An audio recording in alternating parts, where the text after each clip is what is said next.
The Bahamas Tonight, the Northern Edition, starts now.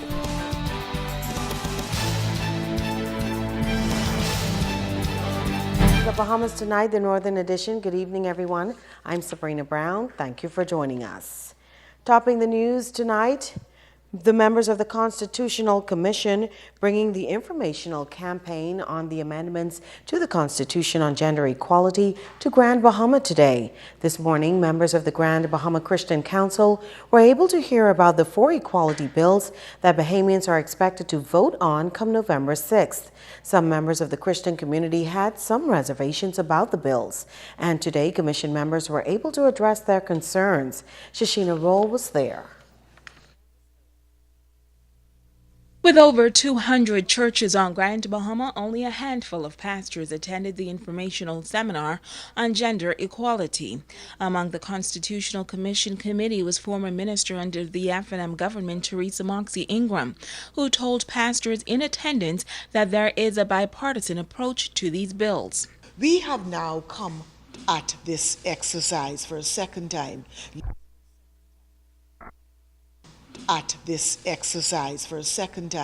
Ladies and gentlemen. This time with a bipartisan approach.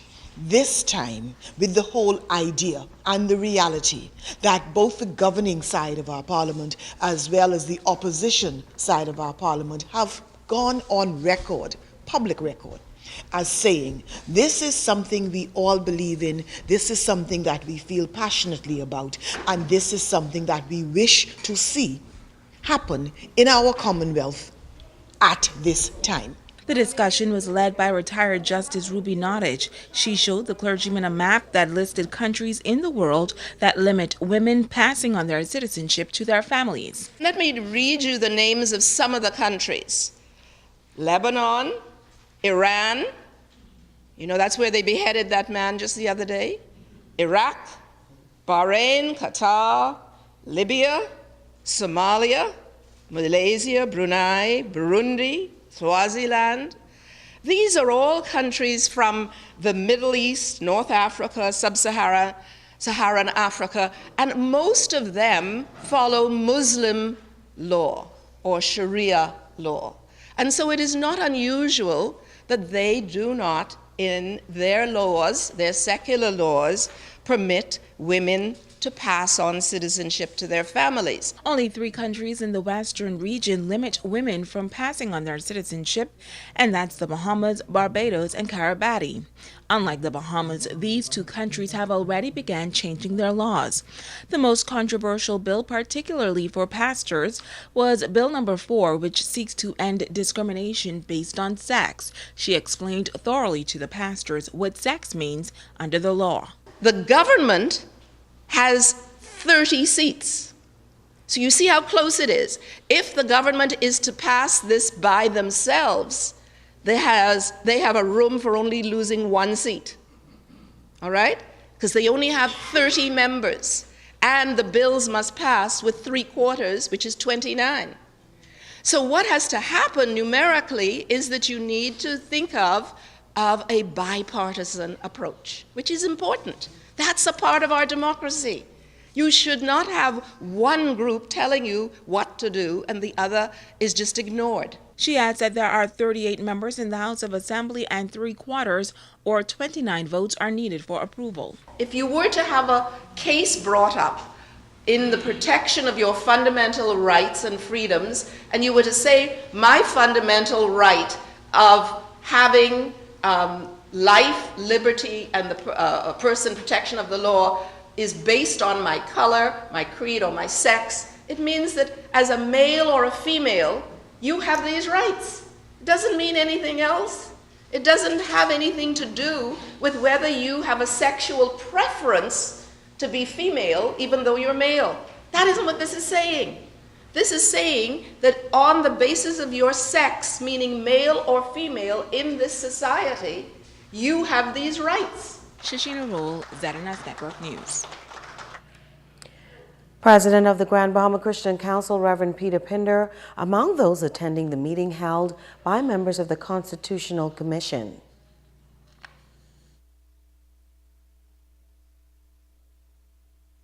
Very very pleased with the exercise.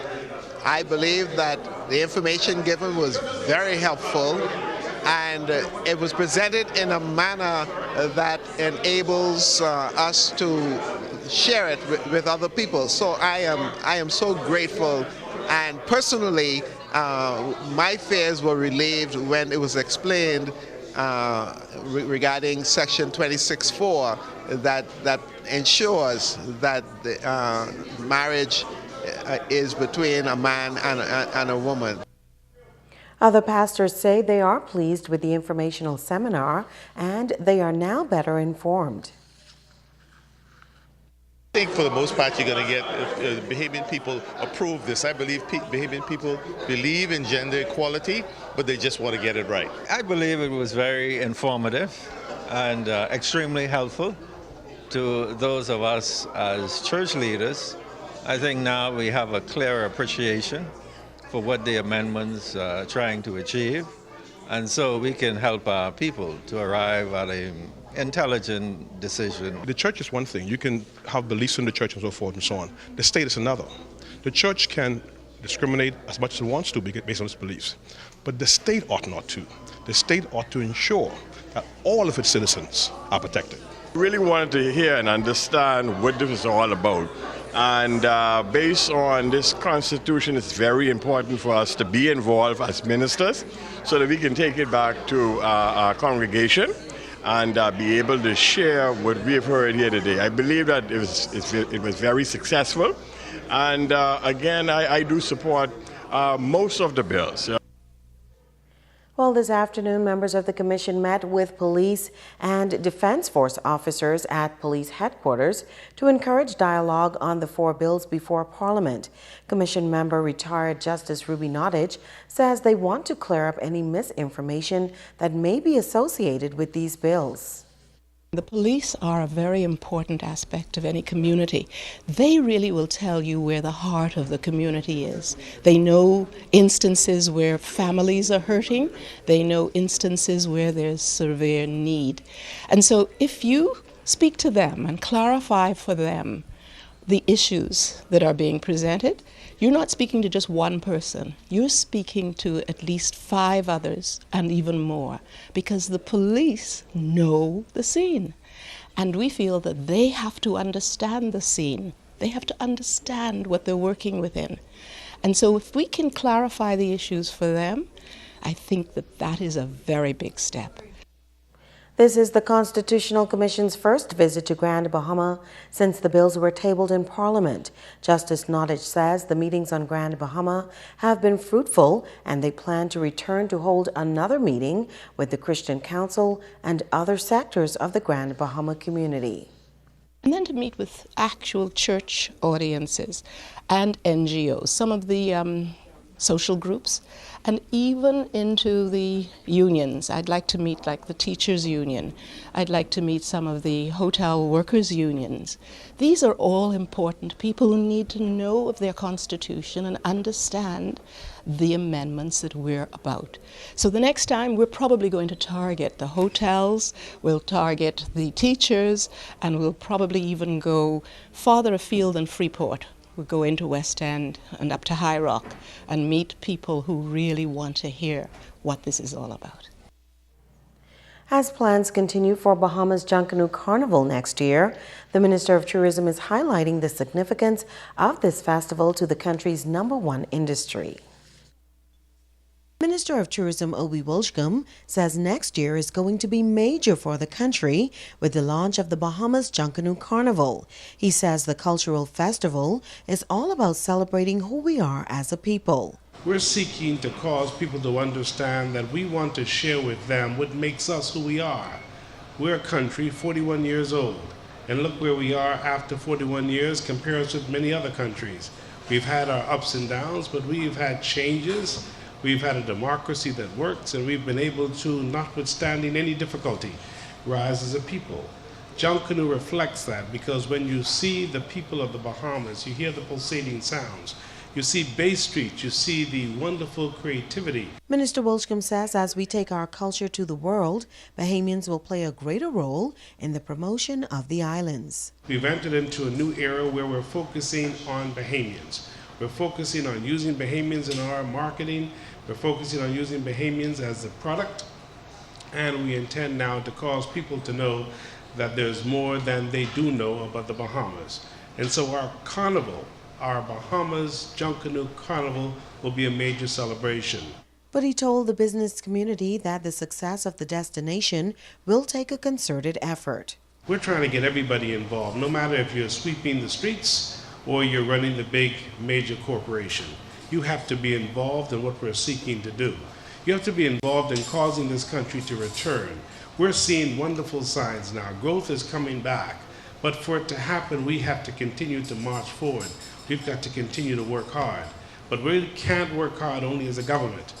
The people of the country, the business people of the country, all must work collectively. Bahamas Junkanoo Carnival will begin next May. Immigration officers on Grand Bahama taking 10 Cuban migrants into custody. 9 adult males and 1 adult female were brought to Grand Bahama yesterday on board a U.S. Coast Guard ship and handed over to local authorities. Reports state that the migrants were stranded on Elbow Key in the Key Sal Bank area and were spotted a few days ago in an abandoned building by personnel on board a U.S. Coast Guard aircraft. The Cubans were rescued on Tuesday and transported to the Coast Guard cutter William Flores, brought to the Lucayan Harbor and handed over to immigration officers. The Cubans will be processed and transported to New Providence to await repatriation. Meanwhile, a 20-year-old man convicted on the charge of killing in the course of dangerous driving. Tyrell Hepburn of Mallory Lane appeared before Magistrate Debbie Ferguson and pled guilty to the charge and was sentenced to 3 years in prison. According to the evidence in the case, Hepburn was driving a vehicle in the vicinity of Granville Avenue last year when he tried to elude police officers as they conducted a traffic stop in the area. Hepburn's vehicle collided into another car and then struck 30-year-old Randy Russell, who was riding a bicycle at the time. Russell was taken to hospital where he succumbed to his injuries. That accident occurred on February 6th of last year. Stay with us, there's more news after this. Bringing news that matters to you. You're watching the Bahamas Tonight Northern Edition. Welcome back. It's back to the books on Monday for thousands of students in the public school system.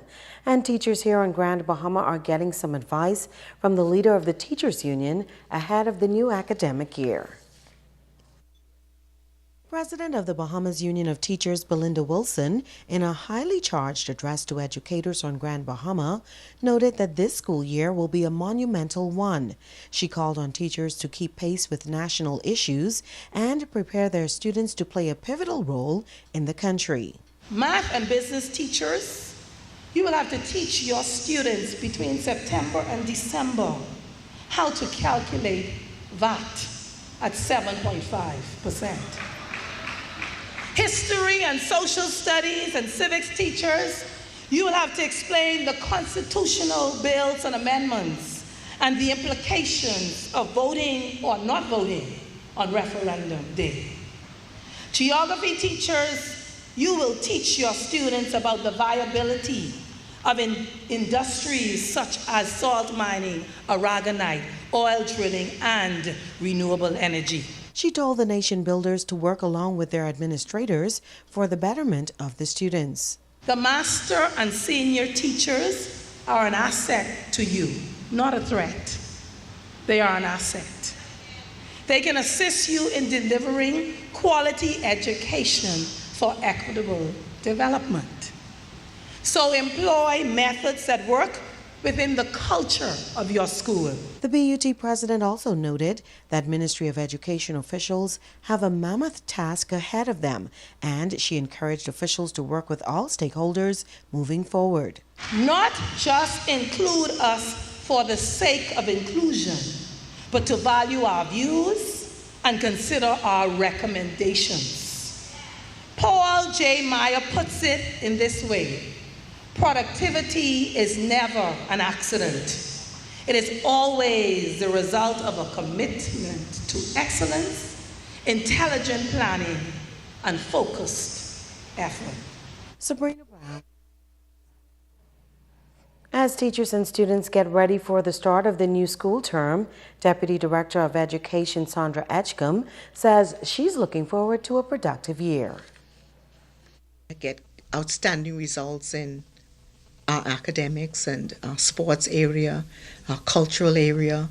I believe if we look at what we have and remain focused on the task at hand, that we will continue to be successful this school year. And even where there are challenges, no challenge is too great that we couldn't overcome it if we work together. Etchcombe says the success of the school year will take a concerted effort, and she adds that the ministry will continue to work along with the Bahamas Union of Teachers to address any challenges that may arise. Mr. LaRoder and Mrs. Wilson, who have been given us much support.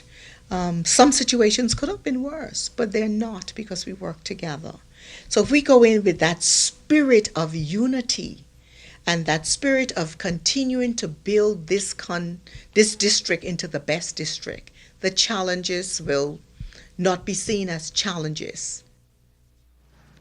A business establishment in the West Grand Bahama District giving back to young people in that area just in time for the opening of the new school year. Busy Bubble Laundromat in 8 Mile Rock held its annual back-to-school giveaway, and scores of students were on hand to receive. Proprietor Nguyen Roll says she's happy to be able to make a meaningful contribution and put smiles on the faces of the young people. Being in the community, small business, giving away to the community, I just want to give back. I've been open for 2 years now, and I wanted to give back. This is my second annual back to school, so I wanted to give back to the community. Pens, pencil, backpack, promoting the business, and that's about it. Well, don't go away. Sports is up next with Ricardo Lightborn.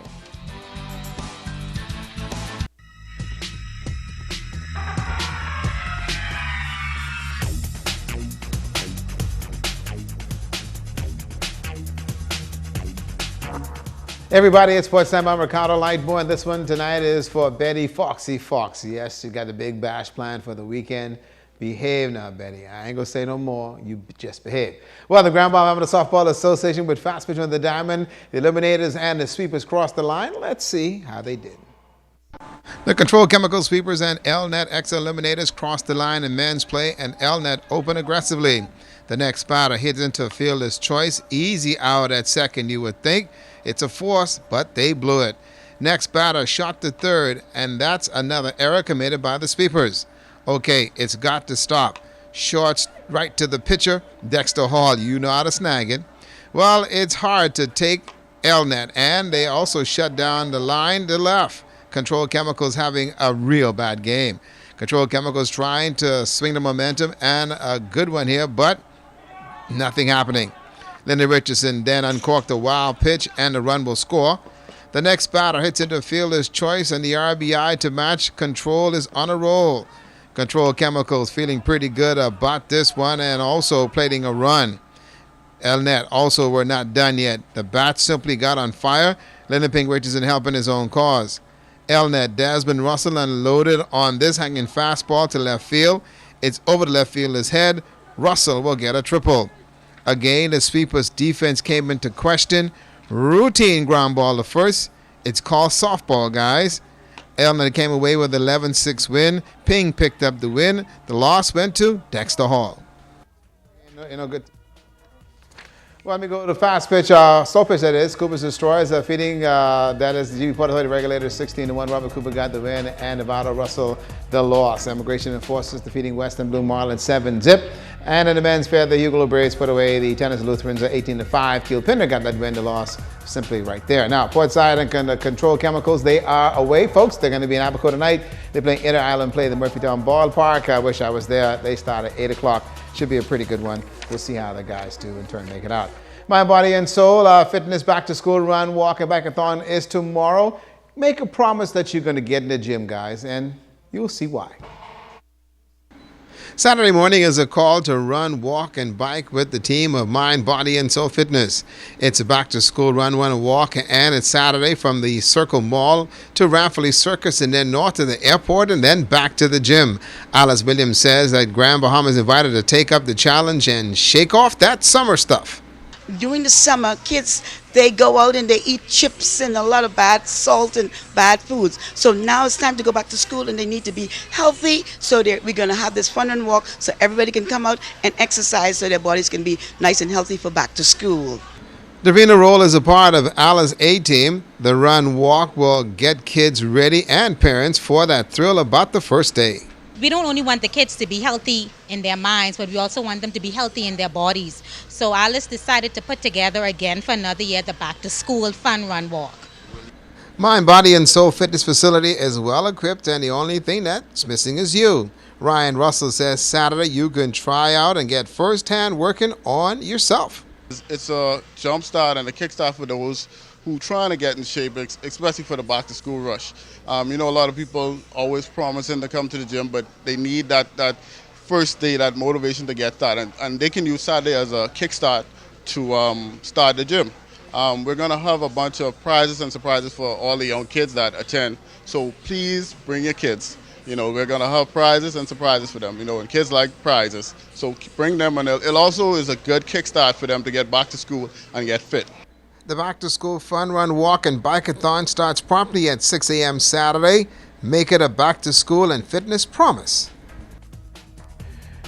And two notes for you before we do wrap up sports. Don't forget that tomorrow the Golden Eagles Track Club holding a cookout for Coach Dwayne Jennings. Know he suffered a stroke early in the year for his medical expenses.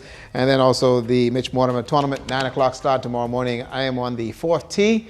Y'all better watch out. I got 9 new golf balls. Somebody can get hit. That's a look at sports tonight.